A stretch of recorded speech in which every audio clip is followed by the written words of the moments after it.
Gloire à Jésus. Gloire à Jésus. Que le nom du Seigneur soit béni. Nous pouvons nous asseoir, s'il vous plaît.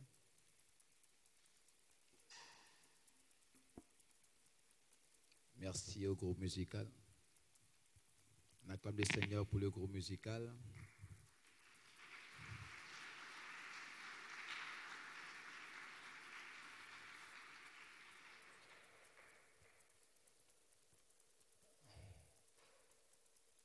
Nous bénissons le Seigneur pour cette deuxième soirée. Et avant tout propos, j'aimerais bénir l'Éternel pour la vie du père de la maison,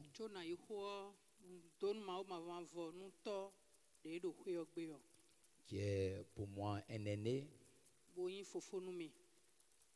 dans le ministère, un aîné sur le plan biologique.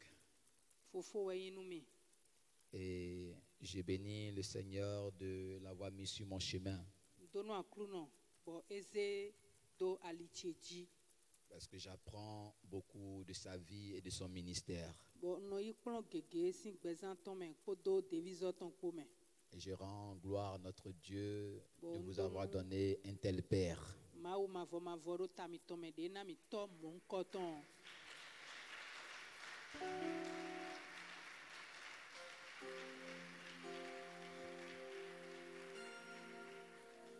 Ça fait pratiquement 6 ans que j'ai introduit auprès de lui le patriarche Guy Roger Malanda.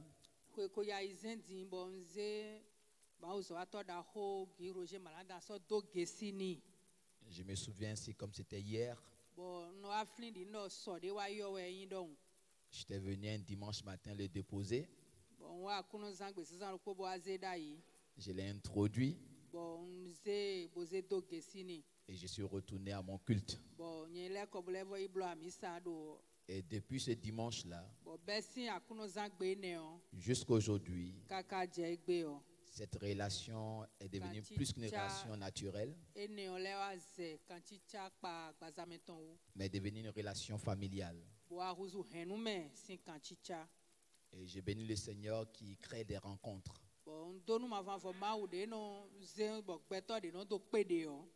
Et c'est pourquoi, là où je suis un peu en difficulté.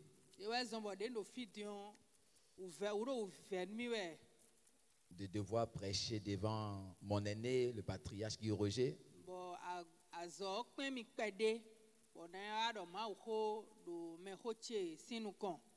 Quelqu'un que j'estime beaucoup, pour lequel j'ai beaucoup de respect et de considération. Ce n'est pas simplement un aîné pour moi, mais quelqu'un qui m'encourage beaucoup, qui m'oriente, me conseille beaucoup.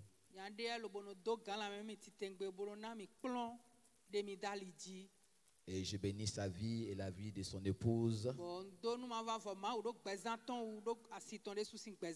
Notre maman chérie, la première dame.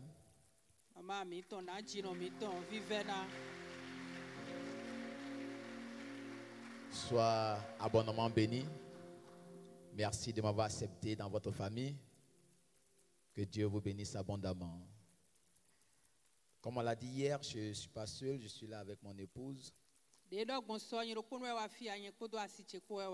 C'est vrai que je viens ici généralement seul parce que c'est ma maison. Mais pour ces séminaires, nous avons bien voulu venir ensemble. Et j'ai béni le Seigneur pour sa vie, pour sa présence. Depuis hier avec nous pour ce programme. Elle va se tenir debout. On va, pour ceux qui ne la connaissent pas, voilà. Nous avons notre première dame. Je suis venu avec ma soeur. Elle est venue d'Abidjan. Et elle a voulu m'accompagner ce soir. C'est Solange.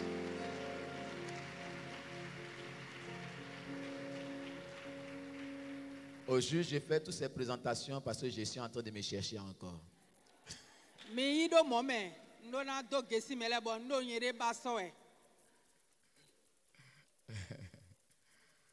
Le patriarche il m'a mis en difficulté. Alléluia. Il n'y a pas d'obstacle qu'on ne peut surmonter.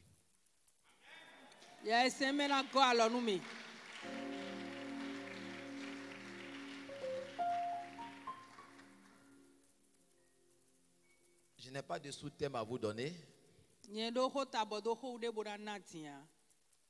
Parce que si je vous donne un sous-thème maintenant, vous aurez des problèmes. Donc, vous allez découvrir le sous-thème à la fin.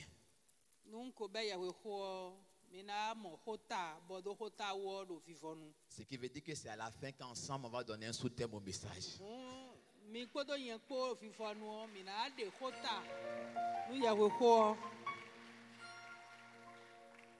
Mais ce qui est intéressant, c'est que je suis rassuré du fait que les deux patriarches sont assis. Et je vais bénéficier de leur onction et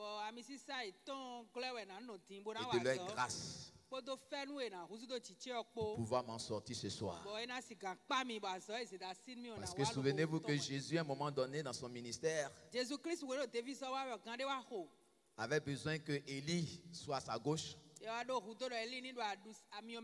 que Moïse soit à sa droite. Donc je suis rassuré ce soir, puisqu'à ma gauche il y a un patriarche et à ma droite il y a un autre patriarche. Donc il y a une combinaison d'onction qui va être téléchargée.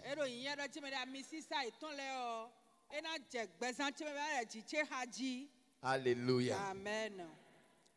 Nous ouvrons nos Bibles dans le livre de Luc. Luc chapitre 7, le verset 1 à 6. Luc chapitre 7, le verset 1 à 6. Si on a la version parole vivante, ça peut aller? Nous allons faire la lecture. Après avoir dit au peuple tout ce qu'il avait à lui dire, Jésus se rendit à Capernaum. L'esclave d'un officier romain était gravement malade. Il était sur le point de mourir. Or, son maître l'estimait beaucoup et tenait à lui. Quand il entendit parler de Jésus, l'officier lui envoya quelques notables juifs pour lui demander de venir guérir son esclave. Quand ils arrivèrent auprès de lui, ils lui transmirent sa demande avec beaucoup d'insistance, disant: « Cet homme mérite vraiment que tu lui accordes cette faveur. En effet, il aime notre peuple. Il a même fait bâtir notre synagogue à ses frais. » Jésus se mit à les suivre. Lorsqu'il ne fut plus qu'à une faible distance de la maison de l'officier, celui-ci envoya dire par des amis: « Maître, ne te donne pas tant de peine, car je ne suis pas qualifié pour te recevoir dans ma maison. » Alléluia. On acclame la parole du Seigneur.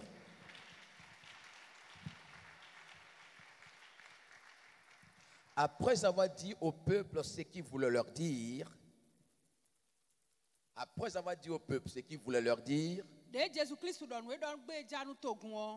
Jésus prit le chemin de Capernaum. Et dans cette ville de Capernaum se trouvait un officier romain qui avait son esclave qu'il aimait beaucoup, qu'il estimait beaucoup, qui était sur le point de mourir. L'officier lui-même en question n'était pas malade. L'officier lui-même n'avait aucun problème. Mais il s'inquiétait pour son esclave qui était sur le point de mourir à cause d'une maladie. Alors il décide d'envoyer une délégation à Jésus. Pourquoi une délégation vers Jésus? Et pourquoi pas lui-même? Si nous reconnaissons l'histoire de Jésus ou de sa mission, nous avons réalisé que Jésus est venu d'abord pour les Juifs. Il est venu sauver ceux de son peuple. C'était l'une des raisons pour laquelle l'officier n'est pas lui-même allé vers Jésus.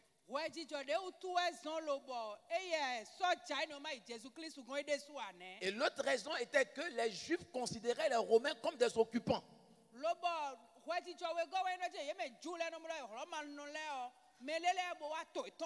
Donc, ils n'étaient pas dans de bonnes senteurs devant les Juifs. Donc l'officier romain envoie des gens vers Jésus pour l'interpeller ou intercéder en sa faveur afin de guérir son esclave qui est malade. Alléluia. Amen. Si l'officier romain était capable de mandater des notables juifs pour aller parler en sa faveur auprès de Jésus, nous avons un premier principe qui se dégage. C'est que cet homme était en de bonnes relations avec les notables juifs. Il n'était pas juif. Il était romain, considéré comme un étranger, comme un occupant. Mais malgré tous ces qualificatifs, il avait une très bonne relation avec les notables juifs. Avant d'aller très loin avec mon message, je veux interpeller une personne dans cette assemblée. Quel que soit ton titre dans la société, quelle que soit ta fortune, arrange-toi à avoir une bonne relation avec ton entourage. Je reprends encore. Quel que soit ton titre, quelle que soit ta fortune, ton rang social dans la société, là où tu vis, arrange-toi à avoir une bonne relation avec ton entourage.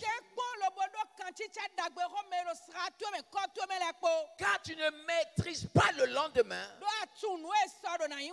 et tu ne maîtrises pas ce qui peut t'arriver. L'officier romain était capable de déléguer ses notables parce qu'il y avait une belle cohabitation, une belle entente. Malheureusement, de nos jours, les chrétiens sont ceux-là même qui vivent dans une atmosphère de mésentente dans leur quartier, dans une atmosphère de querelle avec leur voisinage, mais qui chaque dimanche matin prennent la Bible pour aller prier le Dieu de paix, pour aller prier le Dieu d'amour. La Bible nous dit que cet officier était romain. Mais malgré ce qu'il était, il jouissait d'une bonne relation avec son entourage. Je déclare sur ta vie ce soir, en cette fin d'année, que l'Éternel transforme ton environnement et te donne de jouir d'une bonne relation avec ton environnement, avec ton entourage. Si tu le crois, dis Amen avec moi. C'est à cause de cette relation qu'il était capable d'envoyer ces gens vers le Seigneur Jésus. Écoute-moi très bien. Ces notables juifs sont allés effectivement à la rencontre de Jésus. Et ils ont trouvé le Seigneur Jésus. Si on peut nous relire le verset 2. L'esclave d'un officier romain était gravement malade. Il était sur le point de mourir. Continue.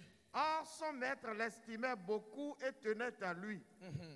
Quand il entendit parler de Jésus, l'officier lui envoya quelques notables juifs pour lui demander de venir guérir son esclave. Quand ils arrivèrent... Écoutez très bien. Oui. Quand ils arrivèrent auprès de lui, ils lui transmirent sa demande avec beaucoup d'insistance. Il lui transmit sa demande avec beaucoup d'insistance. La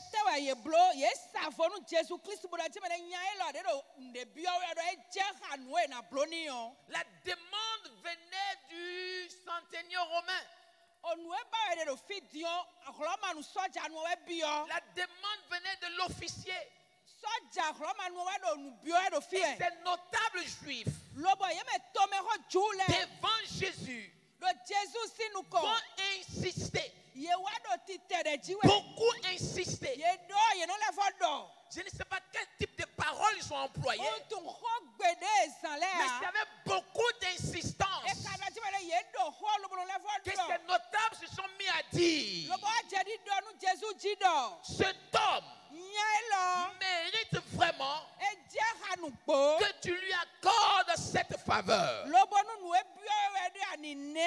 Cet homme mérite vraiment que tu lui accordes cette faveur. Voici l'insistance. Voici le point clé sur lequel ces notables se sont mis à insister. Parce que dans leur culture, il est romain. Il n'est pas digne de cette faveur. Il est romain. Il n'est pas digne d'une intervention de Jésus. Il est romain. Il est étranger à la loi juive. Mais c'est notable. On trouvait des arguments. On trouvait des raisons. Ils insistaient, disant à Jésus: cet homme, même s'il est étranger, même s'il n'est pas juif, même s'il est romain, même s'il est un occupant, cet homme mérite que tu lui fasses cette faveur. Je vais déclarer sur la vie de quelqu'un ce soir, avant la fin de 2021, la faveur de Dieu va te localiser. J'ai dit, la faveur de Dieu va te localiser. Tu peux pas dire amen à très fort. Ils ont trouvé des arguments. Quel était l'argument qui a soutenu leur demande? Quel était l'argument qui a donné la force à ces notables d'insister auprès de Jésus, apprendre de Jésus la faveur que méritait cet homme? Le premier argument que ces hommes vont déposer sur la table, nous allons les lire ensemble. Lis-moi ça, mon frère. En effet, il aime notre peuple. En effet, il aime notre peuple.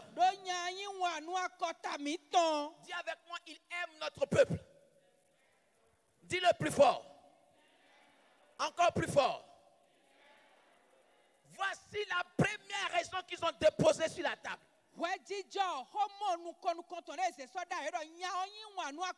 pour laquelle ils insistaient. La deuxième raison. Il a même fait bâtir notre synagogue à ses frais. Il a même fait bâtir notre synagogue. Notre. Pas ça, mais notre synagogue.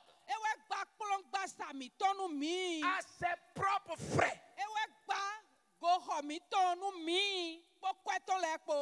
Deux arguments déposés sur la table de Jésus.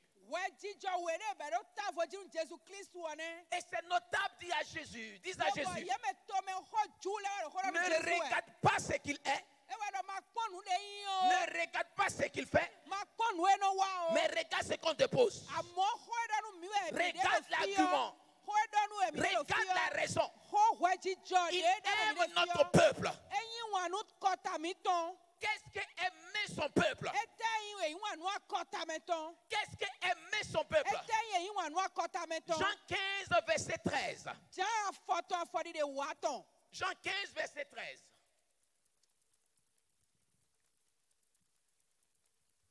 Celui qui sacrifie sa vie pour ses amis donne la preuve la plus convaincante de son amour. Personne ne peut avoir un amour plus grand. Celui qui sacrifie sa vie pour son ami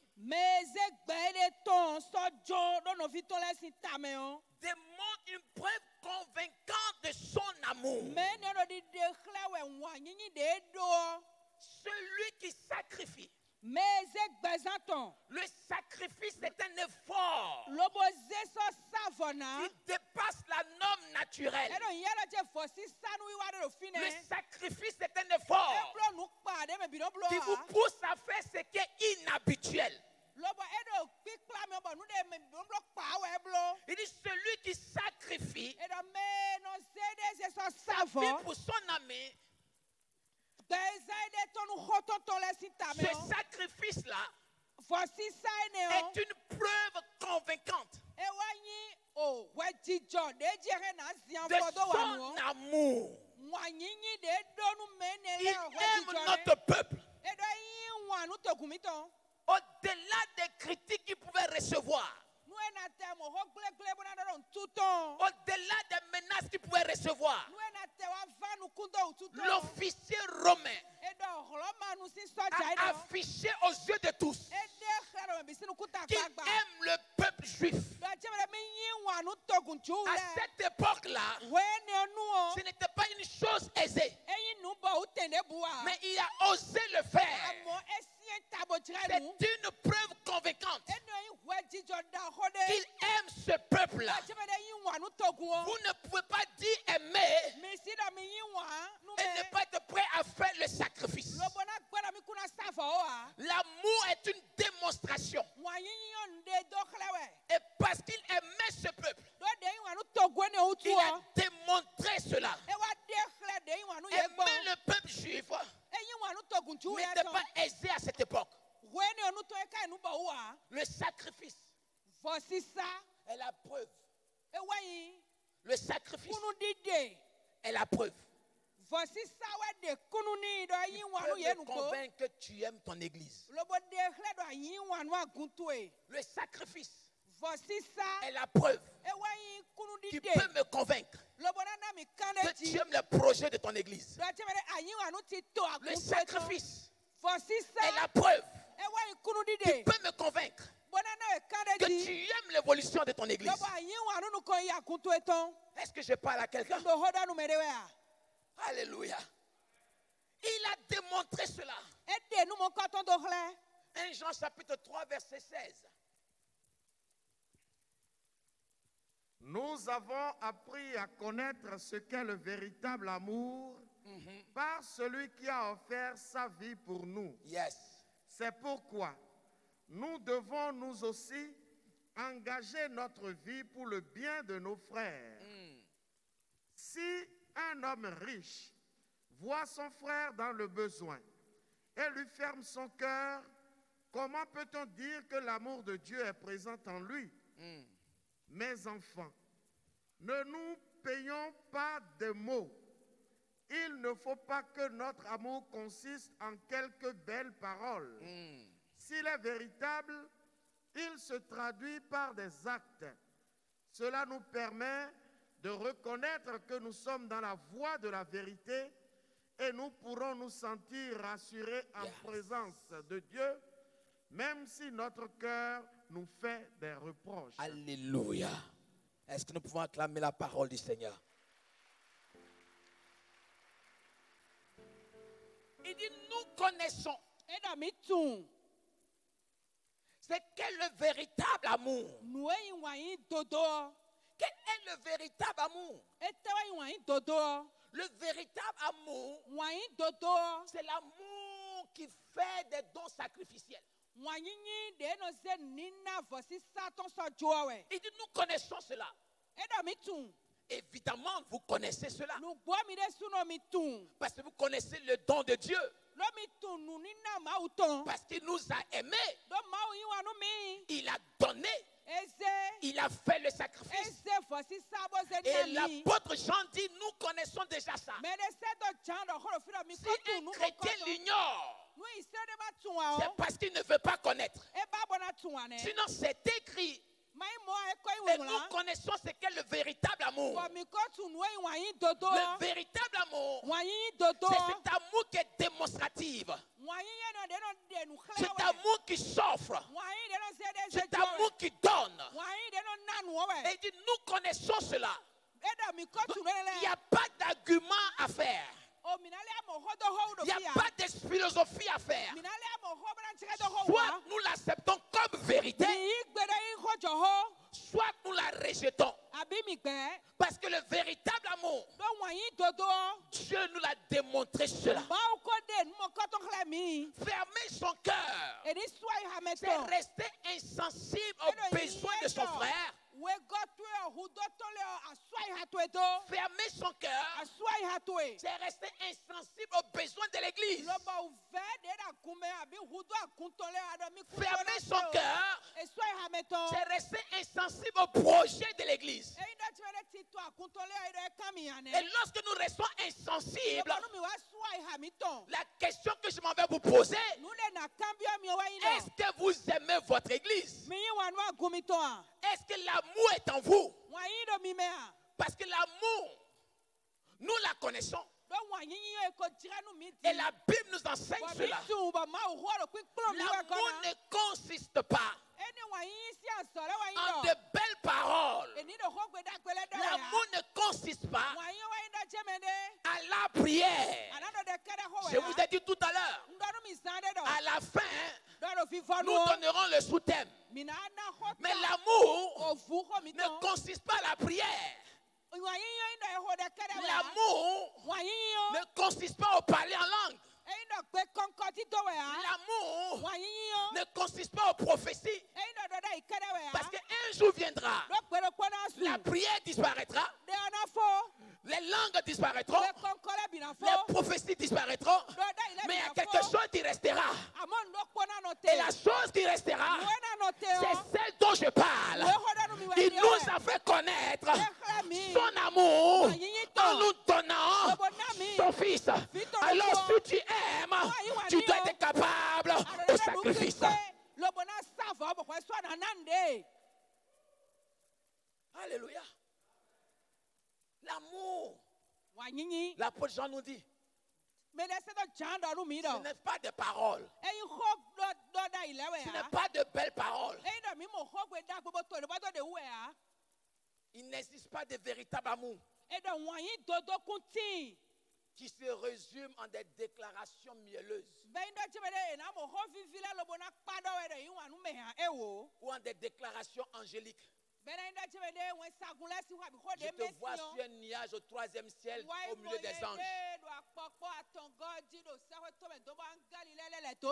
Elle dit de te poser la question, est-ce que c'est les anges qui vont me nourrir? Alléluia. Amen. Et Jean nous dit, lis-moi ça encore. Écoutez, la dernière partie. Il ne faut pas que notre amour consiste en quelques belles paroles. Il ne faudrait pas que l'amour que j'ai pour mon église. Les chrétiens évangélistes sont trop forts. Moi j'aime mon église, je vais gêner, je vais prier. Moi j'aime mon église, je vais rester à la brèche. Moi j'aime mon église, je vais intercéder. C'est bon. Mais Jean dit, lis encore. Parce que c'est pas moi j'ai dit. Il ne faut pas que notre amour consiste en quelques belles paroles. En quelques belles paroles. En quelques belles paroles. Et en matière de belles paroles, l'église est remplie de poèmes, de poètes. Si c'est les belles paroles que vous cherchez, si ce sont les littéraires que vous cherchez, venez dans l'église. Vous allez recevoir de belles paroles. Alléluia. Amen. Mais Jean dit que l'amour ne consiste pas en de belles paroles. L'amour véritable, continue un peu. S'il est véritable, il se traduit par des actes. Si elle est véritable, elle se traduit par quoi? Je ne t'entends pas. J'ai parlé comme le patriarche. Ta réponse est suspecte. Ta réponse est suspecte. Elle se traduit par quoi? Des actes. Par quoi? Des actes. L'amour véritable se traduit par des actes. Et non pas par la prière. Et non pas par le jeûne. Mais l'amour véritable pose des actes concrets. Je veux même jusqu'à dire des actes indélébiles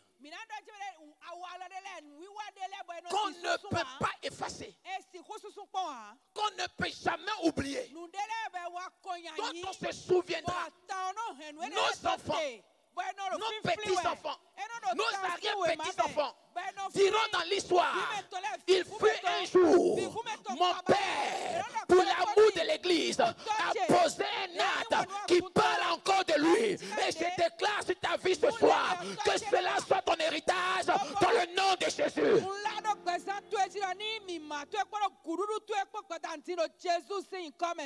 Alléluia.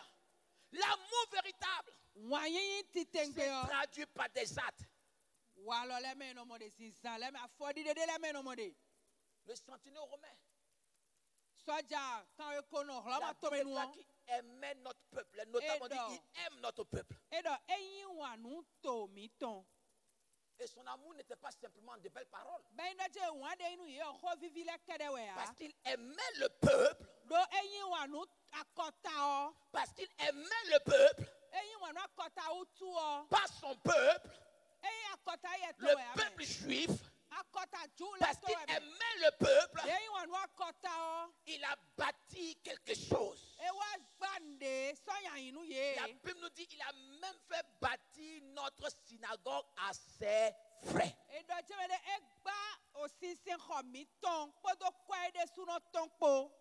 Alléluia. Amen.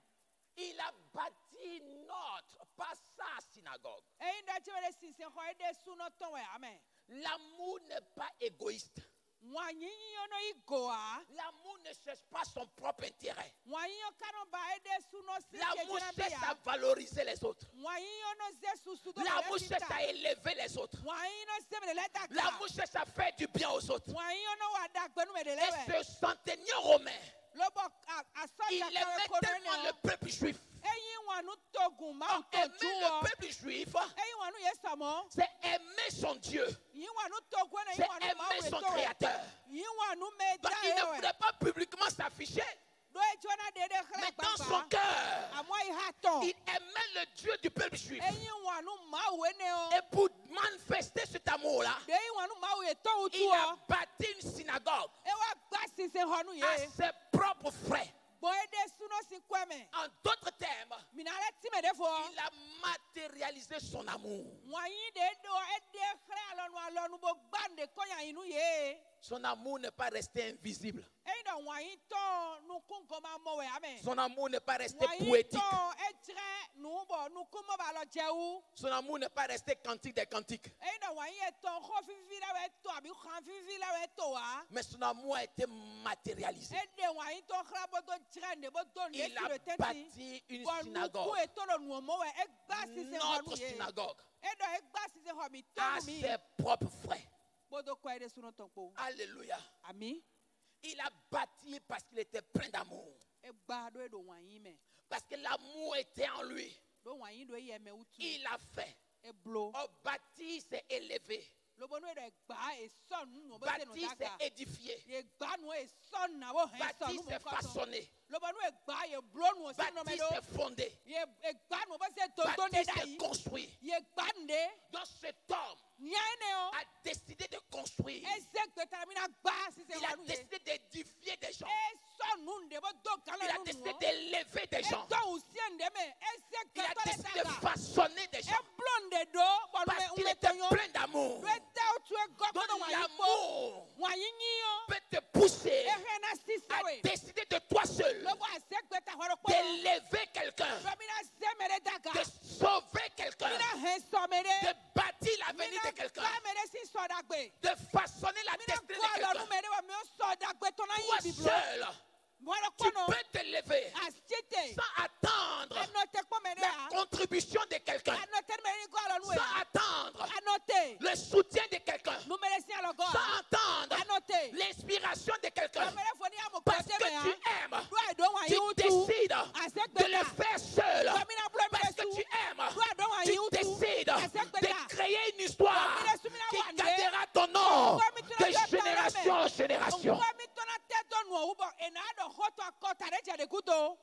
Alléluia. Il a bâti. Quand on bâtit quelque chose, elle finira par être visible. Même si elle paraît invisible dans ses débuts. Cet officier a payé un grand prix pour bâtir cette synagogue sans entendre le soutien de quelqu'un d'autre. Alléluia. Amen. Bien-aimés frères et sœurs, ces notables juifs ont dit à Jésus avec insistance, avec beaucoup d'insistance, cet homme mérite que tu lui accordes cette faveur. Cet homme mérite que tu lui accordes cette faveur. Pas parce qu'il prie, pas parce qu'il prie, pas parce qu'il gêne, mais parce qu'il a manifesté son amour. Il a démontré son amour. Pas des actions concrètes. Pas des actions concrètes. Il a démontré qu'il aime. Et raison pour laquelle il mérite cette faveur. Nous sommes en fin d'année. Nous sommes en train d'attendre 2022. Qu'est-ce que tu mérites? Nous sommes en train de prier pour déjà l'année 2022. Mais qu'est-ce qu'on pourra poser? Déposer devant la table de Jésus pour dire il mérite que tu lui accordes cette faveur. Il mérite que tu lui accordes cette faveur. Qu'est-ce qu'on présentera devant le trône de Dieu? Qu'est-ce qu'on présentera dans le journal du Seigneur? Qu'est-ce qu'on présentera et qu'on dira avec insistance? Il mérite que tu lui accordes cette faveur. Pas parce qu'il prie, pas parce qu'il gêne. En d'autres termes, Arrêtez de prier.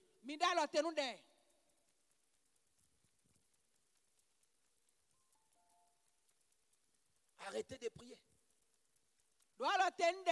On veut voir les produits de votre amour. Il y a un temps pour chaque chose. Il y a un temps pour prier. Mais dans le temps dans lequel nous sommes, c'est le temps où Dieu veut voir le produit, le résultat, les œuvres de ton amour.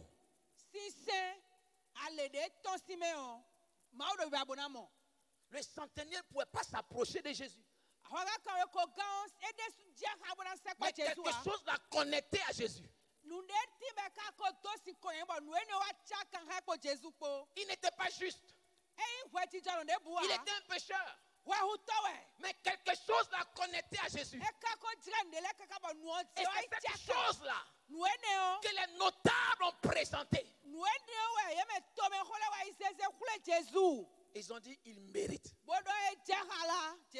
Il mérite.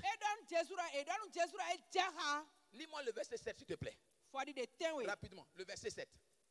De Luc. De Luc, verset 7. Je vais vous montrer rapidement quelque chose avant que nous revenions.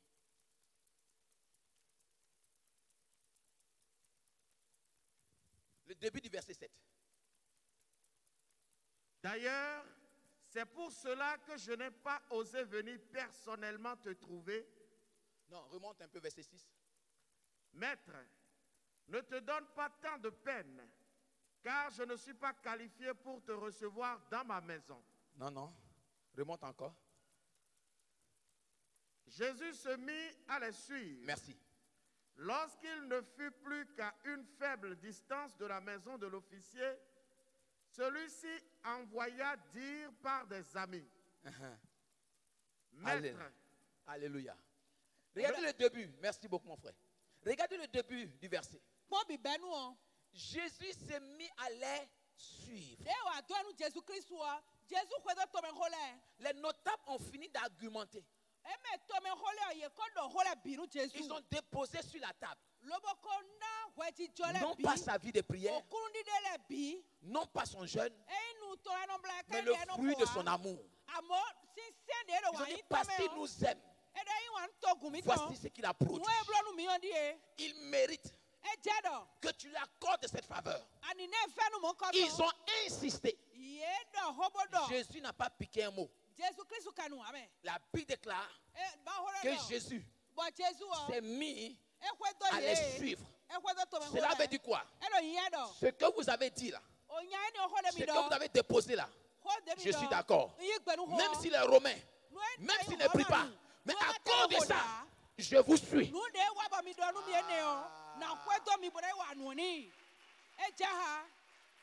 Alléluia.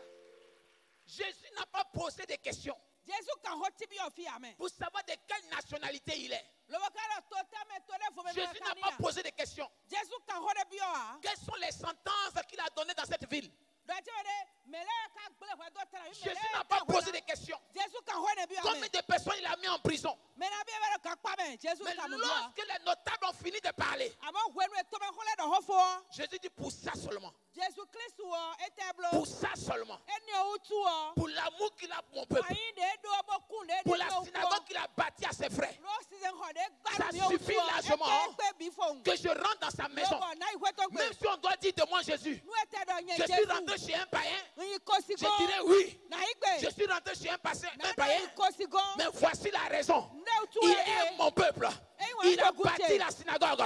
Il a le droit que je rentre dans sa maison. Je prie pour quelqu'un ce soir, avant la fin de l'année. Pose des actes concrets et tu verras. Jésus va entrer dans ta famille.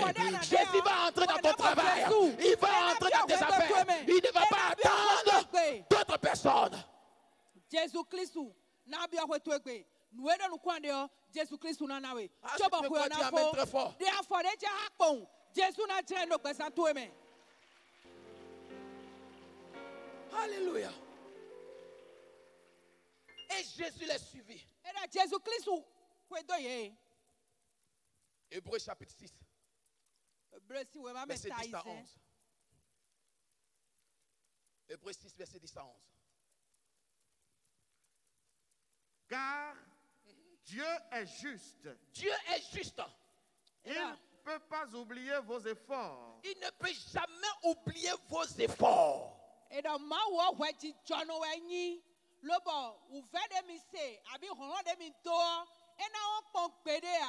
Il se souvient de l'activité que vous avez déployée par amour pour lui et des services que vous avez rendus, que vous rendez encore aux autres chrétiens.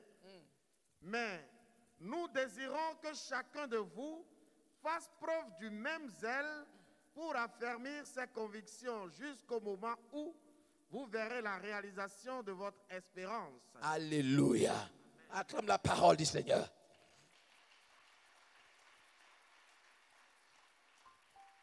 Il dit Dieu est juste. Il y a des interventions divines qui sont fondées sur la justice de Dieu.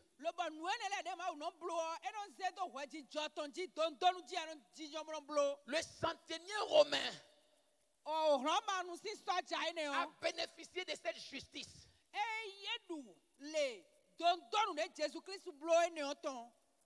Dieu n'est pas injuste pour oublier ton travail. Il ne peut pas oublier ce que tu es en train de bâtir ou ce que tu vas bâtir. Alléluia. Lorsque ces notables ont présenté ses œuvres à Jésus, Jésus a trouvé qu'il était juste de lui accorder cette faveur. Écoute-moi très bien. Ce n'était pas le salut, mais c'était la faveur. Je vais descendre. Ce n'était pas le salut, mais c'était la faveur. C'était un Romain, un païen. Il y a des chrétiens ici qui se tonnent pourquoi il y a des païens qui prospèrent. Il y a des chrétiens qui se tonnent pourquoi il y a des païens qui prospèrent. Ce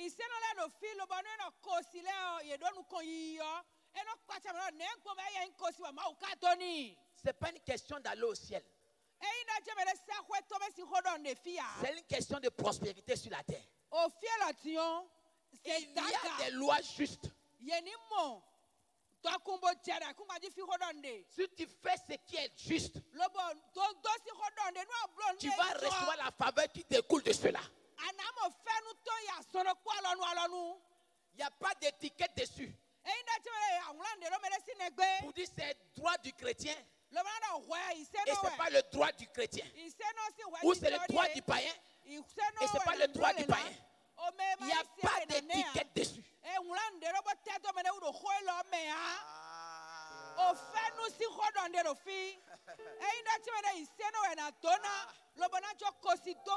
a pas d'étiquette dessus.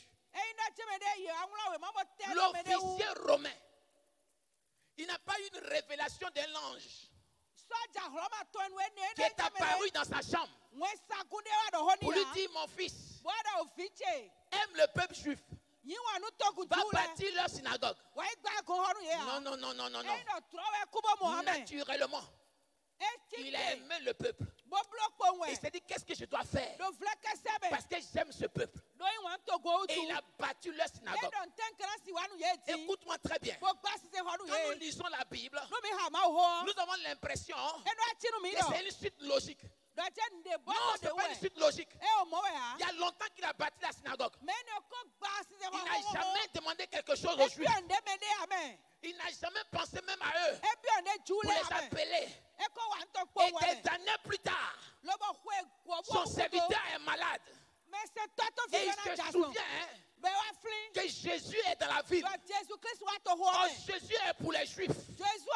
Et il a appris que Jésus guérit les malades. Alors il dit aux Juifs, aux notables, que je vous aime. Mon serviteur est malade. Est-ce que vous pouvez faire quelque chose pour moi? Vous savez, nous les pasteurs, on prie souvent pour certains païens.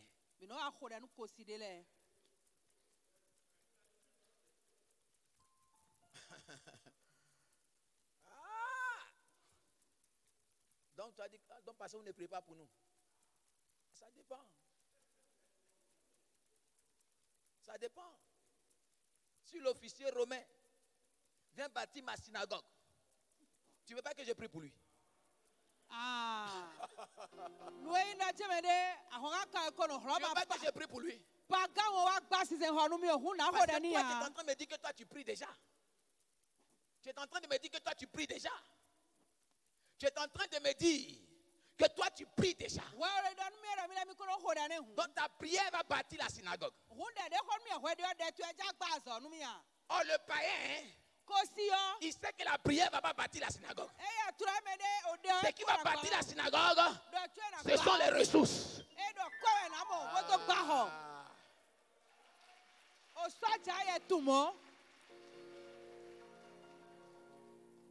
Alléluia. Amen. Et Jésus, sans hésiter, est allé chez lui. Si tu t'alignes dans le groupe de ceux-là qui veulent démontrer leur amour, Jésus ne va pas attendre la permission de quelqu'un pour entrer dans ton travail. Il ne va pas entendre la permission de quelqu'un pour entrer dans ta carrière. Il ne va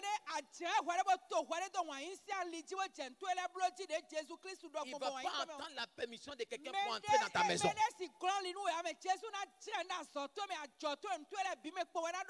Parce qu'il est juste. Il n'oubliera pas ton travail. Parce qu'il est juste. Il le fera pour toi. Et ma prière, avant la fin de cette année, que dans cette communauté, il y ait des centeniers qui s'élèvent. Il y a des officiers qui s'élèvent et qui démontrent leur amour en s'impliquant dans les projets et qui n'attendent pas les autres. N'attendent pas une association. N'attends pas une cotisation collective. N'attends pas une consultation. Tu peux te lever toi seul. Dis, pasteur, le projet c'est quoi?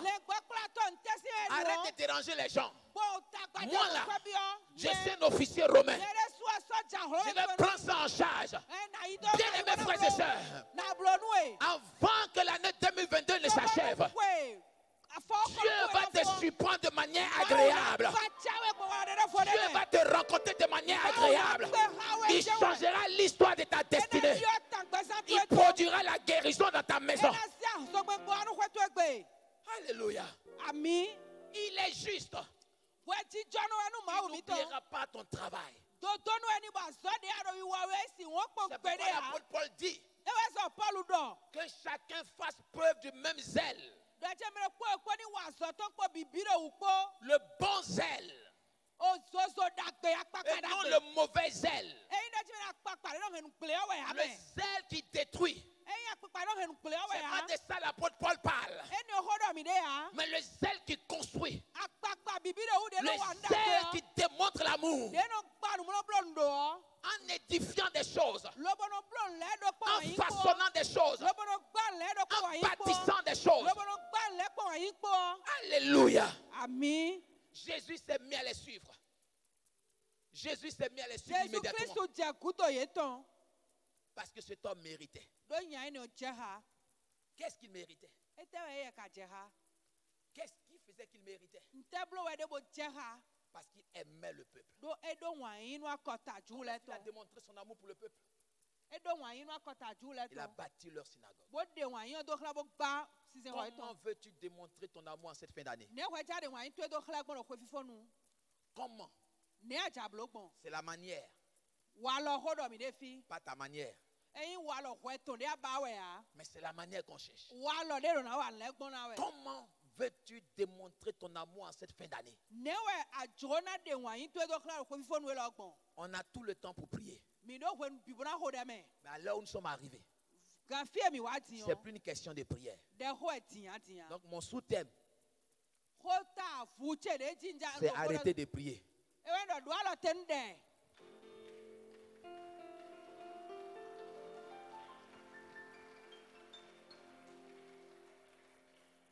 Si je te disais ça au départ, tu n'allais rien comprendre.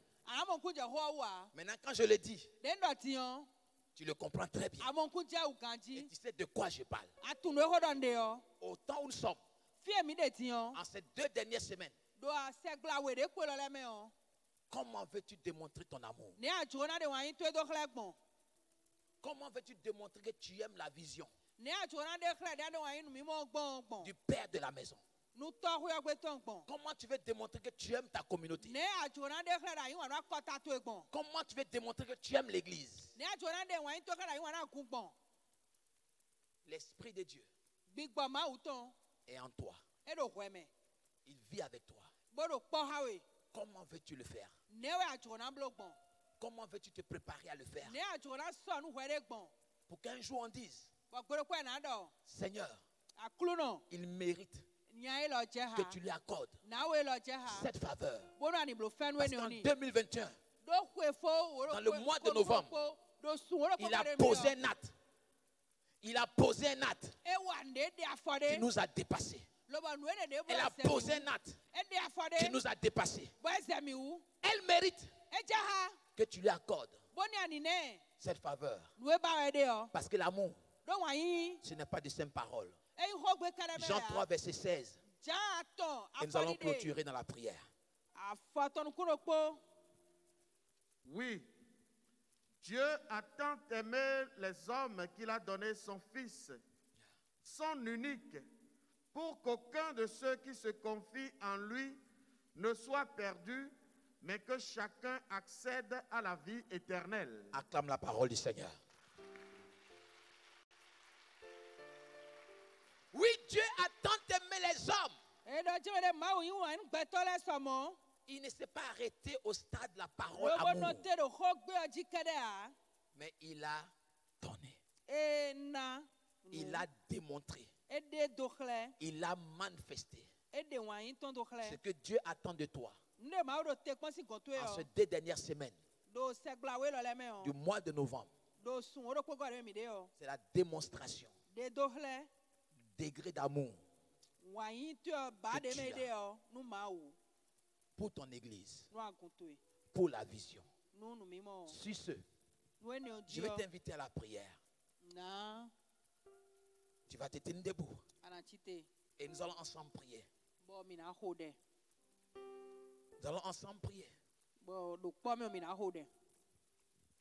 Les notables ont argumenté. Les notables ont argumenté avec beaucoup d'insistance, disant cet homme mérite que tu lui accordes cette faveur parce qu'il aime notre peuple. Est-ce que tu aimes ton église? Est-ce que tu aimes la vision? Est-ce que tu aimes la mission? Tu peux être ici et ne pas aimer ce qui se fait ici et aimer ce qui se fait ailleurs. Et bizarrement, il y a des gens comme ça. Et ça, c'est de la sorcellerie. Et ça, c'est de la sorcellerie. Tu ne peux pas être ici et ne pas aimer ce qui se fait ici et aimer ce qui se fait ailleurs et aller démontrer ton amour ailleurs. Mais néanmoins, tu es ici. Donc tu sors de ton corps.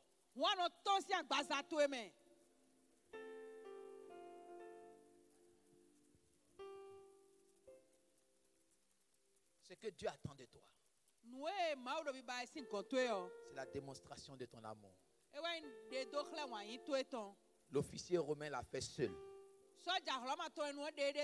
Il n'a pas consulté quelqu'un. Il n'a pas demandé l'avis de quelqu'un. C'est en fonction de l'amour qu'il avait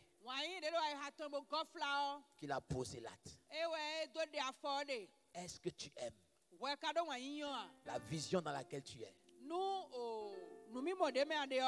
Est-ce que tu aimes ton église?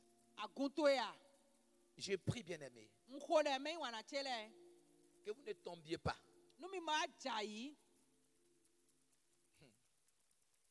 dans l'éducation des fils à papa. Que vous ne tombiez pas dans l'éducation des fils à papa.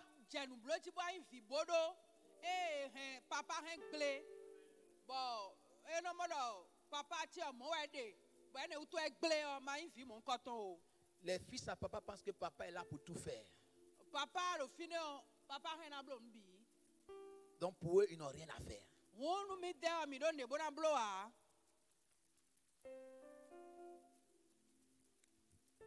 Ce que Dieu attend de toi, c'est la démonstration de ton amour. Et la seule prière que tu vas faire ce soir, tu vas dire: Seigneur, donne-moi un véritable amour pour la vision de ma communauté. Un véritable amour pour mon église. Un amour réel et sincère. Pas un amour qui se cache derrière la prière, mais un amour qui veut agir. Un amour qui veut payer le prix. Un amour qui veut faire le sacrifice. Lève la main droite et dis avec moi: Seigneur Dieu, mon Père, mon roi. Dis le plus fort: mon Père, mon roi. Mon Père, mon roi. Éternel, mon Père. Ce soir, je prie au nom de Jésus, mets dans mon cœur un véritable amour. Mets dans mon cœur un amour sincère, un amour vrai pour ma communauté, pour mon église, pour la vision que tu as donnée à ton serviteur. Mets dans mon cœur un amour vrai qui ne se limite pas en belles paroles, mais qui est prêt à prendre des initiatives, à prendre des initiatives, à aller en action, à bâtir, à forger, à construire, à façonner, à élever et à relever tout défi dans le nom de Jésus. Père, donne-moi cet amour comme celui de l'officier romain qui s'engage seul à bâtir. Père, donne-moi cet amour dans le nom de Jésus, afin que je puisse mériter ta faveur en cette fin d'année et l'année qui arrive. Qu'il en soit ainsi dans le nom de Jésus-Christ. Dis Amen très fort. Dis Amen très fort. Acclame très fort le Seigneur.